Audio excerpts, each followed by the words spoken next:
3 பேரை காவு வாங்கிய காந்தாரா. கர்நாடகாவில் இருக்கக்கூடிய மானி அணை பகுதியில காந்தாராவினுடைய பாகம் 2வது பாகத்தை படப்பிடிப்புல இருக்கும்போது படகு கவிழ்ந்து விபத்துக்குள்ளாயிருக்கு. அதுல இருந்த நடிகர் ரிஷப் செட்டி உள்ளிட்ட பலரும் ஆத்துல நீச்சல் அடிச்சுட்டே தான் உயிர் பொழைச்சி இருக்காங்க. அங்க என்ன நடந்தது அப்படின்றத பத்தி பார்க்கலாம்.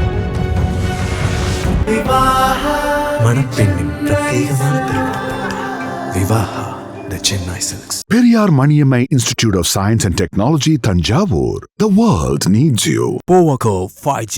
Best design. Best AI. Think Techno. Think Purvika. அறுவை சிகிச்சையில் கத்தை என்பது வரலாறு. ரோபோட்டிக் சர்ஜரி என்பது இன்றைய கூறு. தங்கம் புற்றுநோய் சிகிச்சை மையம் நாமக்கல் மற்றும் கான்பூர். ஹம்பலே பிலிம்ஸ் நிறுவனம் தயாரிப்புல ரிஷப் செட்டி இயக்கம் மற்றும் நடிப்புல வெளியான திரைப்படம் தான் காந்தாரா முதல் பாகம். இந்த திரைப்படத்துல கர்நாடகாவில் இருக்கக்கூடிய மலைவாழ் பகுதி மக்கள் வழிபடக்கூடிய பஞ்சர்லி அப்படின்ற தெய்வத்தை முன்னிலைப்படுத்தி தான் கதைக்களம் அமைந்திருக்கும். இந்த படம் சுமார் உலக அளவுல 400 கோடி வசூல் சாதனை படைச்சது. இந்த வசூலை தொடர்ந்து, இந்த வெற்றியை தொடர்ந்து காந்தாரா 2வது பாகம் எடுக்கிறதுக்கு படக்குழுவினர் மும்முரம் காட்டிட்டு வந்தாங்க. அதே மாதிரி காந்தாரா 2வது பாகம் இப்ப படப்பிடிப்பு போயிட்டு இருக்கு. இதற்கு முன்பாக கடந்த மாதம் காந்தாரா 2வது பாகத்துல நடித்த 2 நடிகர்கள் உயிரிழந்த சம்பவம் நம்ம பார்த்திருப்போம், கேள்விப்பட்டிருப்போம்.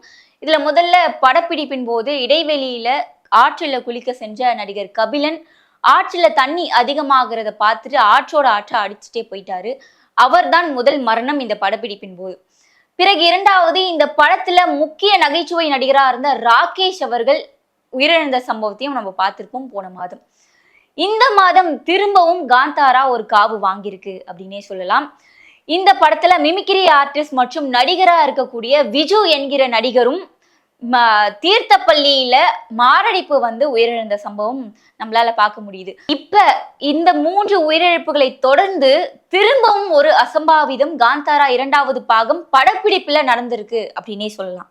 என்னன்னு பாத்தீங்கன்னா, கர்நாடகாவில மானி அணை பகுதியில காந்தாரா பாகம் 2 படப்பிடிப்பு நடந்துட்டு இருந்திருக்கு. அப்ப அந்த டைம்ல ஒரு அசம்பாவிதம் ஏற்பட்டு அந்த படகே முழுவதுமா கவிழ்ந்திருக்கு. இதுல நடிகர் மற்றும் இயக்குனரா இருந்த ரிஷப் செட்டி உள்ளிட்ட எல்லாருமே என்ன பண்ணியிருக்காங்க, உயிர் பொழைச்சிக்கிறதுக்காக நீச்சல் அடிச்சுட்டு கரைக்கு ஒதுங்கி உயிர் பொழைச்சிருக்காங்க. இதுல இப்ப வரைக்கும் எந்த உயிர் சேதாரமும் இல்லை அப்படின்னு படக்குழுவினர் சார்பாக சொல்லப்படுது. பட் நம்ம தொடர்ந்து பார்த்தோம்னா இது வரைக்குமே 3 உயிரிழப்புகள் ஏற்பட்டிருக்கு. மறுபடியும் இப்படி ஒரு படகு கவிழ்ந்து அசம்பாவிதமும் ஏற்பட்டிருக்கு. தொடர்ந்து காந்தாரா பாகம் 2ல இன்னும் என்னென்ன சம்பவங்கள் அசம்பாவிதங்கள் நடக்க போகுது அப்படின்னு தெரியல. ஹாலிவுட்ல ஹாரர் படங்கள் எடுக்கக்கூடிய சிலருடைய பேட்டிகளையும் நம்மளால இங்க பார்க்க முடியும்.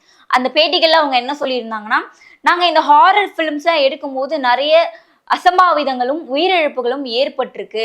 அது ஏன் தெரியல, இந்த படத்தை எடுக்க விடக்கூடாது அப்படின்றதுக்காக இப்படின்னா நடக்குதா என்னன்னு தெரியல அப்படின்னு பல இன்டர்வியூஸ்ல சிலர் சொல்லியிருக்காங்க. அதுக்கேத்த மாதிரி இந்த காந்தாரா பாகம் 2 அந்த படப்பிடிப்பு எடுக்கும் போதும் இவ்வளவு ஒரு அசம்பாவிதங்கள் தொடர்ந்து நடந்துகிட்டே இருக்கு.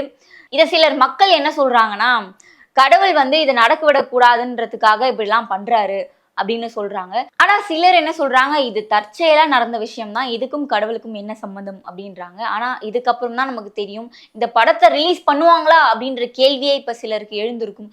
ஏன்னா நடிகர்கள் உட்பட எல்லாருக்குமே உயிருக்கு ஆபத்து ஏற்பட்டு நல்ல வேளையா எந்த உயிர் சேதமும் இல்லாம அந்த படகு கவிழ்ந்ததுல இருந்து ஆற்றில நீச்சல் அடிச்சு கொண்டே உயிர் தப்பி இருக்காங்க. இந்த படம் குறித்து இதுக்கப்புறம் படக்குழுவினர் என்ன சொல்ல போறாங்க அப்படின்றதுக்காக தான் பலரும் காத்துக்கிட்டு இருக்காங்க. இதை பத்தி நம்ம தொடர்ந்து பேசலாம். நன்றி.